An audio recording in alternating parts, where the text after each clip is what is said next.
पुनः एक बार फिर आपका वृक्ष मित्र चैनल में स्वागत है। उत्तराखंड बोर्ड परीक्षा में 2022 में किस तरीके का प्रश्न पत्र आया था उस पे हम चर्चा करते हैं। तो इसका पहला प्रश्न है, निम्नलिखित में से कौन सा एक तृतीयक क्रियाकलाप है। इस तरीके का प्रश्न आएगा तो इसका उत्तर है व्यापार।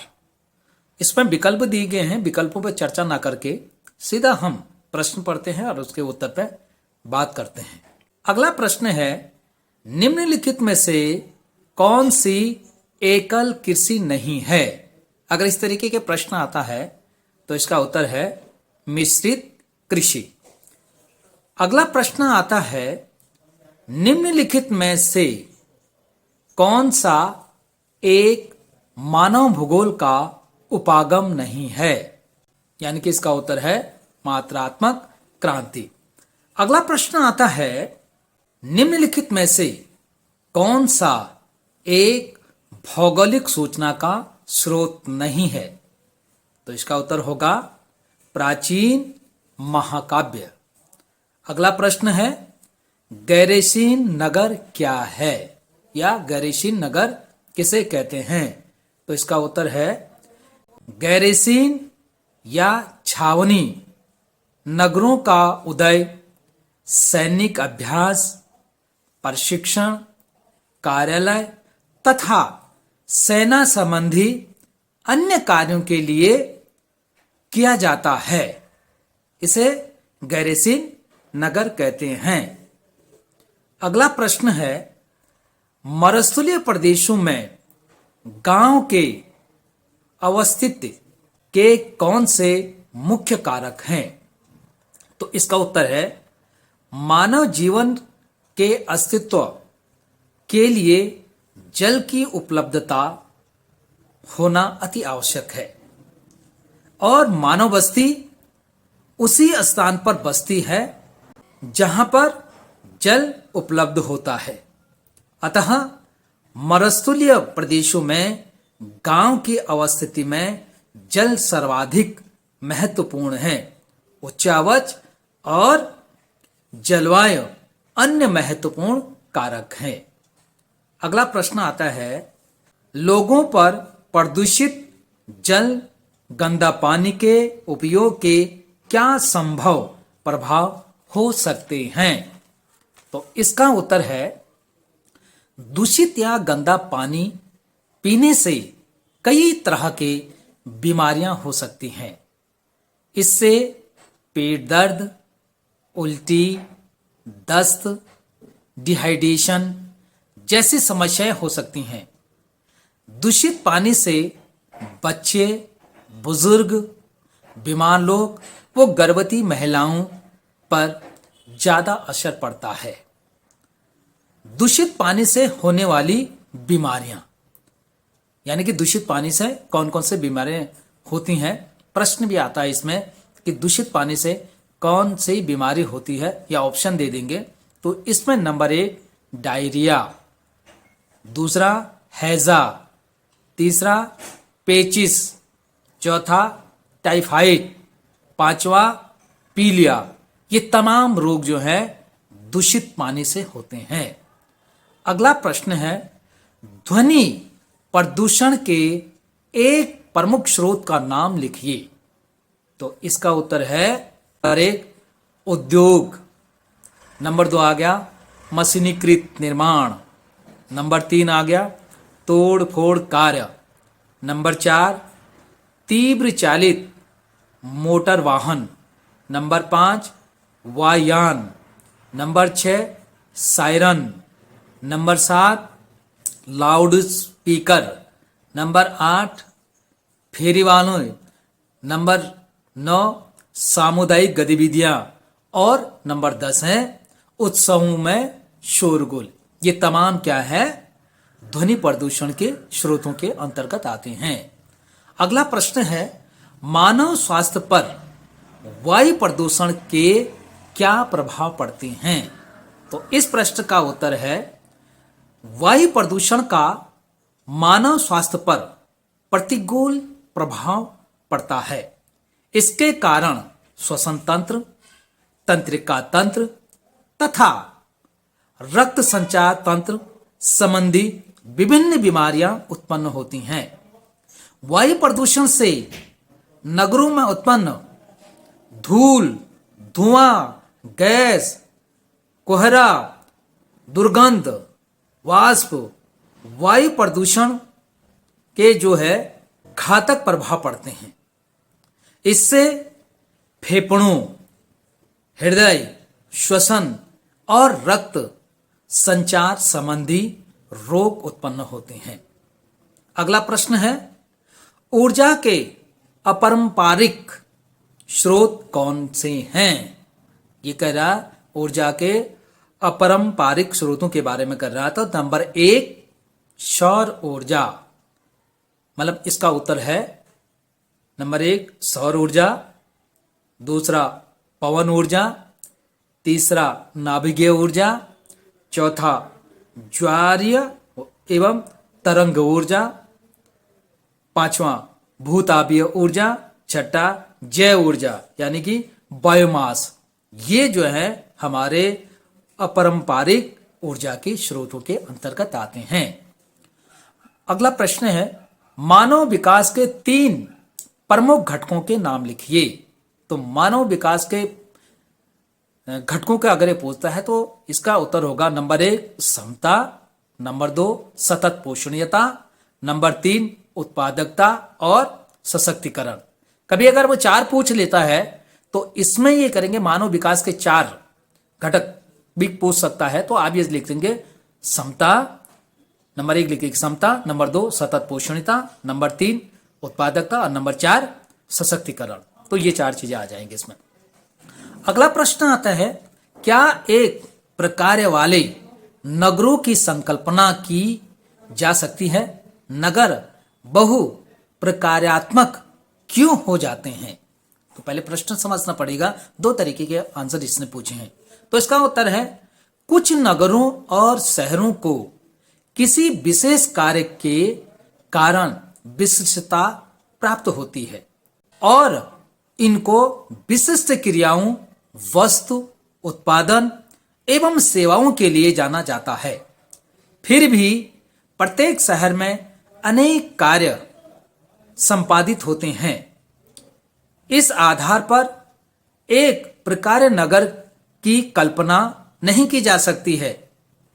प्रकारों के आधार पर भारत के नगरों को नंबर 1 प्रशासनिक शहर, नंबर 2 औद्योगिक नगर, नंबर 3 परिवहन नगर, नंबर 4 वाणिज्य नगर, नंबर 5 खनन नगर, नंबर 6 छावनी नगर, नंबर 7 धार्मिक नगर, नंबर 8 सांस्कृतिक नगर, नंबर 9 शैक्षणिक नगर आदि में इसे वर्गीकृत किया जाता है।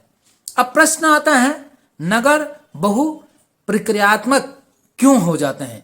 यानी कि बहु कार्यात्मक नगरों के बारे में यह पूछ रहा है। तो यह आ जाएगा, नगर जब महानगर या नगर संकुल में परिवर्तन हो जाते हैं तब वह बहु प्रकारात्मक नगर बन जाते हैं। यानी कि जब ये नगर जो हैं महानगरों और नगर संकुल में परिवर्तन हो जाते हैं तब जाकर ये बहु प्रकारात्मक नगर बन जाते हैं। अगला प्रश्न आता है, मानव भूगोल के कुछ उप क्षेत्रों के नाम बताइए।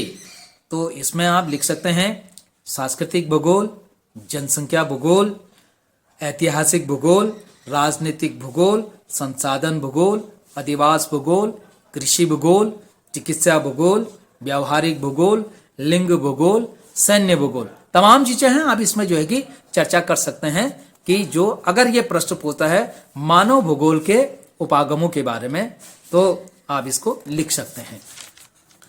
अगला प्रश्न आता है, अफ्रीका में अपरिमित प्राकृतिक संसाधन हैं, फिर भी औद्योगिक दृष्टि से यह बहुत पिछड़ा महाद्वीप है, आखिर क्यों? समीक्षा कीजिए। जबकि संसाधन है उसके बाद भी वो पिछड़ा हुआ है, ऐसा क्यों होगा? तो इसका उत्तर है अफ्रीका महाद्वीप प्राकृतिक संसाधनों से संपन्न है। इस महाद्वीप का मध्य भाग उष्णकटिबंधीय वर्षा वनों से आच्छादित है। इसके पठारी भागों में खनिजों के अपार भंडार निक्षेपित हैं, जिनमें खनिज तेल, प्राकृतिक गैस, लौह अयस्क, कोयला, यूरेनियम, तांबा, बॉक्साइट, सोना, हीरा तथा जस्ता महत्वपूर्ण है। इसका अधिकांश भाग यूरोपीय साम्राज्यवादी शक्तियों के अधीन है, उनके उपनिवेश रहे हैं। इसके अधिकांश भाग यूरोपीय साम्राज्यवादी शक्तियों के अधीन उनके उपनिवेश रहे हैं। इन साम्राज्यवादी शक्तियों ने यहाँ के जो प्राकृतिक संसाधनों का दोहन अपने देश के लिए किया है, जिससे यहाँ की अर्थव्यवस्था खराब हो गई है और औद्योगिक होते हुए भी यहाँ पिछड़ा हुआ है। यानी कि जो भी प्राकृतिक संसाधन हैं, उन संसाधनों का उपयोग जो यहाँ पर साम्राज्यवादी उपनिवेश का अधिकार है यहाँ पर, वो उसका प्रयोग करते हैं अपने देश के लिए, इसलिए उसकी स्थिति क्या है, पिछड़ी हुई है। यह आप लिख सकते हैं इसमें। अगला प्रश्न आता है, बंजर भूमि तथा कृषि योग्य व्यर्थ भूमि में अंतर स्पष्ट कीजिए। तो पहले तो हम ये जानेंगे कि ये बंजर भूमि होती है क्या, किससे हम बंजर भूमि कहते हैं। बंजर भूमि वह भूमि जो भौतिक दृष्टि से कृषि के अयोग्य हैं तथा प्रचलित औद्योगिकी की सहायता से कृषि योग्य नहीं बनाई जा सकती, बंजर भूमि कहलाती है। दूसरा आता है इसमें कृषि योग्य व्यर्थ भूमि, किसे कहते हैं। तो कृषि योग्य व्यर्थ भूमि वह भूमि जो विगत 5 या इससे अधिक वर्षों से कृषि रहित या परितीय है, इस वर्ग में सम्मिलित भूमि है। इस प्रकार की भूमि को तकनीकी सुधार द्वारा कृषि के अंतर्गत उपयोग किया जा सकता है। अगला प्रश्न आता है इसमें, पंजाब, हरियाणा और तमिलनाडु राज्यों में सबसे अधिक भौम जल विकास के लिए कौन से कारक उत्तरदायी हैं। तो इसका उत्तर है पंजाब, हरियाणा और तमिलनाडु राज्यों ने भौम जल विकास में उल्लेखनीय प्रगति की है। इन राज्यों में सिंचाई हेतु कुओं व नलकूपों की संख्या में वृद्धि कर सिंचित क्षेत्र को बढ़ाया गया है। उक्त राज्यों में गेहूं तथा चावल की कृषि के लिए पर्याप्त सिंचाई उपलब्ध कराई जाती है। इन राज्यों में हरित क्रांति के प्रभाव के कारण भी भौम जल का अधिक उपयोग किया जा रहा है। तो ये है हमारा, इसलिए जो है कि यहाँ पर भूमि जल, यहाँ पर नलकूप बनाए गए हैं, यहाँ पर जो है कि कुएं बनाए गए हैं, उससे सिंचाई की जाती है। तो यहाँ पर सिंचाई के माध्यम से कृषि की जाती है, जिसमें उत्पादन के लिए गेहूं और चावल की सिंचाई की जाती है। जो सिंचाई वाली फसलें उसमें सिंचाई की जाती है। अगला प्रश्न आता है, वायु प्रदूषण के प्रमुख स्रोतों का उल्लेख कीजिए। वायु प्रदूषण के प्रमुख स्रोतों का उल्लेख कीजिए। तो इसका प्रश्न का उत्तर आता है कि वायु प्रदूषण के स्रोत कौन कौन से हैं। आप लिख सकते हैं इसके बारे में ज्यादा, मैं इसमें हेडिंग बता रहा हूं आपको। तो नंबर 1 लिखेंगे कोयले, दूसरा आप लिखेंगे पेट्रोल व डीजल का दहन, तीसरा आप लिखेंगे औद्योगिक प्रक्रम, चौथा आप लिखेंगे ठोस कचरा निपटान, और पांचवा आप लिखेंगे मल, जलमल। अगला प्रश्न आता है इसमें, में अभ्रक के वितरण का वितरण दीजिए। तो इसका उत्तर है अभ्रक भारत में अभ्रक मुख्यतः झारखंड, आंध्र प्रदेश, तेलंगाना व राजस्थान में पाया जाता है। इसके पश्चात भी और भी राज्य हैं जिनमें तमिलनाडु, पश्चिम बंगाल और मध्य प्रदेश में अभ्रक मिलता है। झारखंड में उच्च गुणवत्ता वाला अभ्रक पाया जाता है कि अभ्रक का सबसे बड़ा उत्पादक क्षेत्र कौन है, तो आप लिख सकते हैं आंध्र प्रदेश। ठीक है, आंध्र प्रदेश के नेल्लौर जिले अभ्रक उत्पादन के लिए प्रसिद्ध भी है। राजस्थान अभ्रक का दूसरा सबसे बड़ा उत्पादक क्षेत्र है, यानी कि सबसे बड़ा उत्पादक क्षेत्र कौन सा हो गया, यह हो गया हमारा आंध्र प्रदेश, और दूसरे नंबर पर हमारा आता है राजस्थान। तो ये हमारा अभ्रक की विभाग है। अगला प्रश्न आता है, विकासशील देशों में नगरीय बस्तियों की समस्याओं का विवेचना कीजिए। तो इस प्रश्न का उत्तर है, विकासशील देशों में नगरीय बस्तियों की समस्याएं निम्नलिखित हैं। अब क्या क्या समस्याएं हैं? नंबर 1, पीने की पानी की कमी। नंबर 2, भीड़ भाड़। नंबर 3, पर्यावरणीय प्रदूषण। नंबर 4, आर्थिक समस्याएं। नंबर 5, सामाजिक सांस्कृतिक समस्याएं। नंबर 8, नगरीय विस्तार। नंबर 7, यातायात की समस्या। नंबर 8, मलिन बस्तियों का बढ़ना। नंबर 9, नगरों में अनियमित विकास, या ये भी लिख सकते हैं नगरों में अनियोजित विकास। नंबर 10, शिविर प्रणाली की कमी। नंबर 11, शिक्षा की कमी। नंबर 12, स्वास्थ्य सुविधाओं की कमी। नंबर 13, बिजली की कमी। नंबर 14, बेरोजगारी। और नंबर 15 आता है सामाजिक अपराध। तो ये तमाम समस्याएं हमारे विकासशील देशों में नगरीय बस्तियों की समस्याओं के सामने आते हैं। अगला प्रश्न आता है, भारत में जनसंख्या के घनत्व के स्थानिक वितरण को विवेचना कीजिए। तो सबसे पहले हम घनत्व के बारे में समझते हैं कि घनत्व क्या है। जनसंख्या घनत्व प्रति वर्ग किलोमीटर क्षेत्रफल पर निवास करने वाले व्यक्तियों की संख्या को जनसंख्या घनत्व कहा जाता है। अभी करें भारत में जनसंख्या घनत्व के स्थानिक वितरण क्या क्या है। तो भारत में जनसंख्या घनत्व के स्थानिक वितरण को 3 भागों में हम इसमें बांट देते हैं।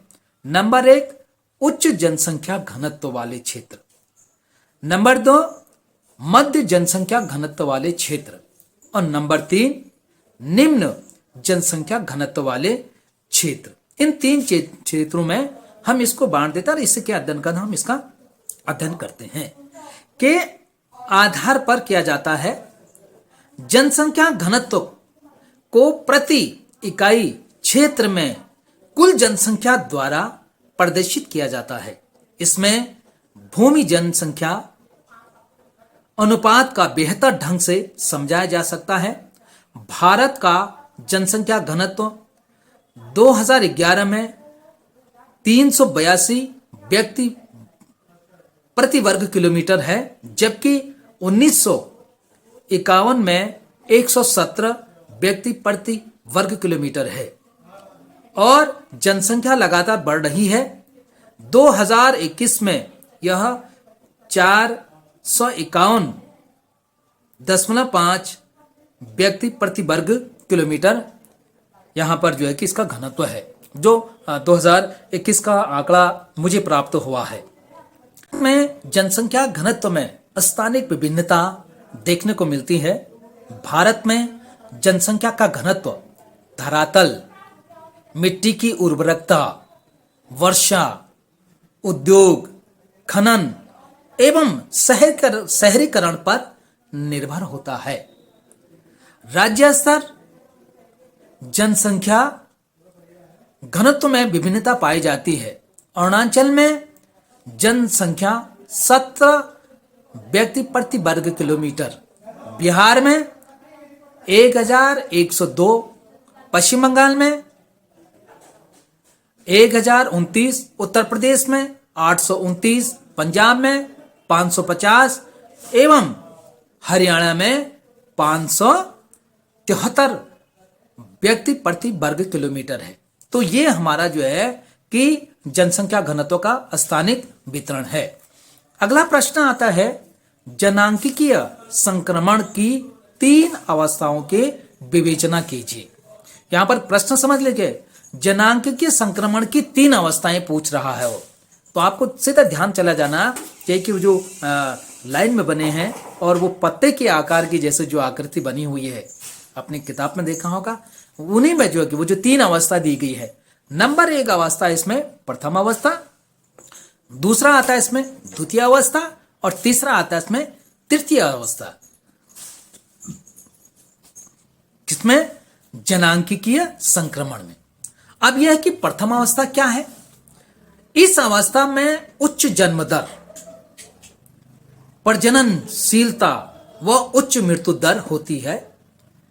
इस अवस्था वाले समाज में जीवन प्रत्याशा निम्न होती है। अधिकांश लोग अशिक्षित होते हैं। उनका प्रौद्योगिकी स्तर निम्न होता है। लोगों में भोजन की कमी रहती है। महामारियों के कारण मृत्यु दर अधिक होती है और इनका मुख्य व्यवसाय कृषि होता है। तो कहने का मतलब यह है कि ये कृषि पर आधारित होती, महामारी आदि की उपचार नहीं हो पाता, तो जिस कारण से प्रथम अवस्था में ये घटनाएं घटित होती हैं। दूसरा आता है हमारा द्वितीय अवस्था। यह अवस्था जनसंख्या की घटी हुई मृत्यु दर के साथ प्रारंभ होती है, यद्यपि जन्म दर ऊंची बनी रहती है, किंतु वह समय के साथ घटती भी है। ऊंची बनी रहती है किंतु वह समय के साथ घटती भी है। इस अंतर के कारण जनसंख्या में वृद्धि होती है। यह हमारा द्वितीय अवस्था हो गई। तृतीय अवस्था में हम बात करते हैं तो जनांकीय संक्रमण की अंतिम अवस्था में जन्म दर और मृत्यु दर दोनों अधिक घट जाते हैं। इस अवस्था में जनसंख्या या तो स्थिर हो जाती है या अत्यंत मंद गति से बढ़ती है। ऐसा समाज नगरीय, शिक्षित तथा उच्च प्रौद्योगिकी संपन्न क्षेत्र वाले होते हैं। यह हमारा 2022 का प्रश्न पत्र था। तो निश्चित तरीके से जरूर आप देखिए और शुभकामनाएं देते हैं, आप अच्छे नंबरों से पास होंगे।